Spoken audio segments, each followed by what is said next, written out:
안녕하세요. 메타마스크와 에어드랍을 소개해드리는 남자 이도진입니다. 오늘은 이 바이낸스 알파 그리고 바이낸스 선물 거래소에 상장을 하게 되면서 상당한 기대감을 키우고 있는 바로 이 ICNT 임파서블 클라우드 네트워크에 대해서 좀 이야기를 한번 해보려고 하는데요. 오늘 영상에서는 우리가 챙겨볼 수 있는 에어드랍, 부가적으로 챙겨볼 만한 요소들도 함께 다뤄드릴 예정이니까요. 영상 끝까지 한번 시청해 보시고 챙겨볼 수 있는 부분들 한번 노려보시면 좋지 않을까 싶습니다. 이 임파서블 클라우드 같은 경우는 현재 이렇게 상장까지 21시간밖에 남지 않은 상황입니다. 정말 상장까지 얼마 남지 않은 아주 기대감이 높은 그런 프로젝트라고 좀 말씀을 드릴 수가 있을 텐데요. 임파서블 클라우드 같은 경우는 기본적으로 이렇게 클라우드 네트워크라고 적혀 있는 것처럼 기존에 우리가 이 AWS라고 하는 이렇게 중앙화 클라우드에 의존해서 사용을 했었던 클라우드 서비스에서 탈피를 해서 웹3 형태의 방식으로 전환을 하는 그런 개념이라고 보시면 될 것 같은데요. 기존에는 높은 비용, 보안 리스크, 그리고 여러 가지 문제들이 심각하게 적용이 되었다면요.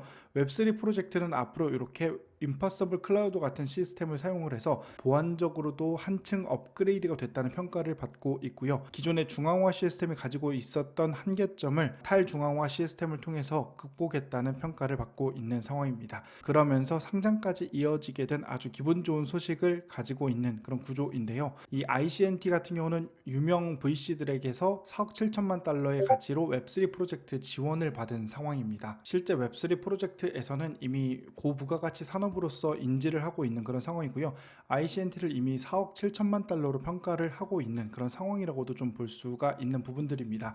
이 ICN 같은 경우는 분산형 클라우드 시스템을 사용했다는 점이 가장 커다란 장점이라고 볼 수 있고요. 기존에도 실제 기업 고객이 사용을 하고 있는 스토리지 기반의 서비스를 제공하고 있다는 점이 독특한 점이라고 좀 볼 수가 있을 것 같습니다. ICN에서는 과거에 요 하이퍼 노드라는 것을 이렇게 민팅을 진행을 했었는데요.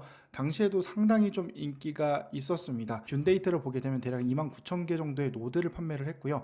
대략 1,300만 달러의 수익을 걷어낸 상황입니다. 어마무시하죠. 엄청나게 많은 유저들이 이 프로젝트에 그만큼 진심이라고 좀 생각이 되고 있고요. 실제로 이렇게 구동이 되고 있는 노드 형태를 봐도 좀 상당히 재밌는데요.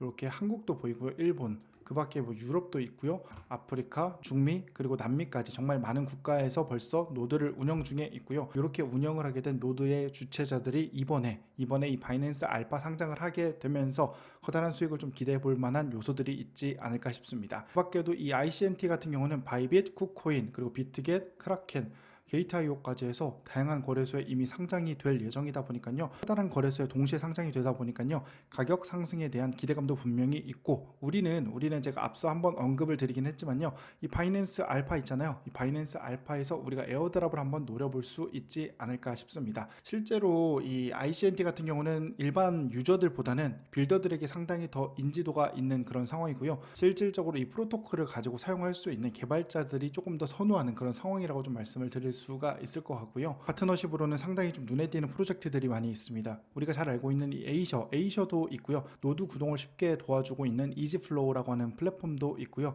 그 밑으로는 제가 앞서 한번 말씀드렸던 이 가입이라고 하는 프로젝트, 아이오텍스 그리고 노드옵스와 같은 프로젝트들이 눈에 띄는 상황이고요. 눈에 띄는 VC들도 상당히 많은 상황에서 상장 후의 퍼포먼스도 상당히 좀 기대가 되는 상황입니다. 로드맵을 살펴보게 되면 메인넷 출시 이후에는 이렇게 확장 그리고 분산화까지 진행을 하게 되면서 오픈 클라우드 서비스를 제공하는 데 목적을 두고 있는 그런 프로젝트라고 볼 수가 있게 됩니다. 임파서블 클라우드 같은 경우는 에이셔 그리고 가입을 잇는 분산형 클라우드 시스템을 보여주는 대표적인 프로토콜이라고 생각이 되고 있고요. 우리도 이 임파서블 클라우드를 한 번쯤 관심 가져봐야 되지 않나 생각을 하게 됩니다. ICNT에서는 TGE 당일 최고가를 맞춰라 라는 이벤트가 진행 중에 있습니다. 일본 기준으로 최고가가 얼마인지를 맞추는 이벤트인데요. 무려 치킨이 50마리 이벤트로 엮여 있습니다. 그래서 여러분들께서도 이번 링크를 좀 공유 드릴 테니까요. 여러분들께서도 간단하게 한번 참여해 보시고 이벤트 상품인 치킨까지도 한번 노려보시면 좋지 않을까 싶습니다. 오늘은 이 임파서블 클라우드에 대해서 간단하게 좀 소개를 해드렸습니다. 앞으로 어떤 퍼포먼스를 보여줄 수 있을지 정말 기대가 많이 되는 프로젝트라고 생각이 되네요. 자, 오늘 영상은 여기까지 하도록 하겠습니다. 오늘 영상이 유익하셨다면 구독과 좋아요, 알람 설정 부탁드리겠습니다. 감사합니다.